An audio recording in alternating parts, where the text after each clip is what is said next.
नमस्कार बंधुगण आपण मानक आम एई एमएन टेक ओडिया चैनल को स्वागत। एई एबे आसिला सुभद्रा योजना को नहीं गोटिए बहुत बड़ अपडेट। 18,000 टंका वृत्ति पाउथिले मिलिबनी सुभद्रा टंका। वार्षिक 18,000 टंकारु अधिक छात्रवृत्ति पाउथिले हेबे अयोग्य। उच्च शिक्षा विभाग एसटी एससी विभाग सचिवों को चिठी। दुई विभाग को रिपोर्ट मागिला महिला और शिशु विकास विभाग।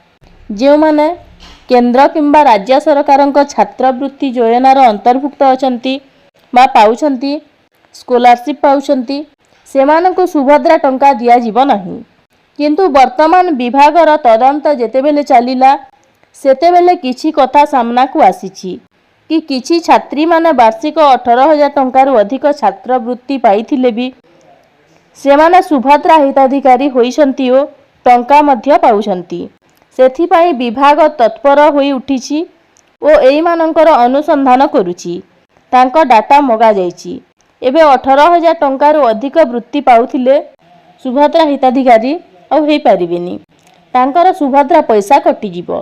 कोनोसी भी युवती बा महिला हुंतु केंद्र किंबा राज्य सरकारक 18,000 किंबा ताठू अधिक टंकार आर्थिक सहायता पाउथिबे ताहेले सेमाने आ सुभद्रा टंका पाई परिबेनी।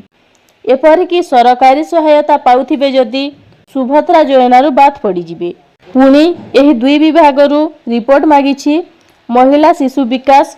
गोटिए हेउछि उच्च शिक्षा विभाग और अन्यटी हेउछि जाति जनजाति संख्या लोक लघु विभाग को रिपोर्ट मगा जाइछि। महिला शिशु विकास विभाग को कि सेमाने रिपोर्ट दियंतु कि को छात्री माने 18,000 टंका किंबा 18,000 टंकारु अधिक वृत्ति पाउछंती राज्य सरकारक स्कॉलरशिप हेउ किंबा केंद्र सरकारक कौनसी स्कॉलरशिप स्कीम हो तांको तथ्य आसिला परे सेमानंकर सुभद्रा टंका काटी दिया जिवो। माने परवर्ती जो मार्च मासरे जेतेबेले सुभद्रा टंका मिलिबो सेमानंक नाम आउ सेथिरे रहिबनी।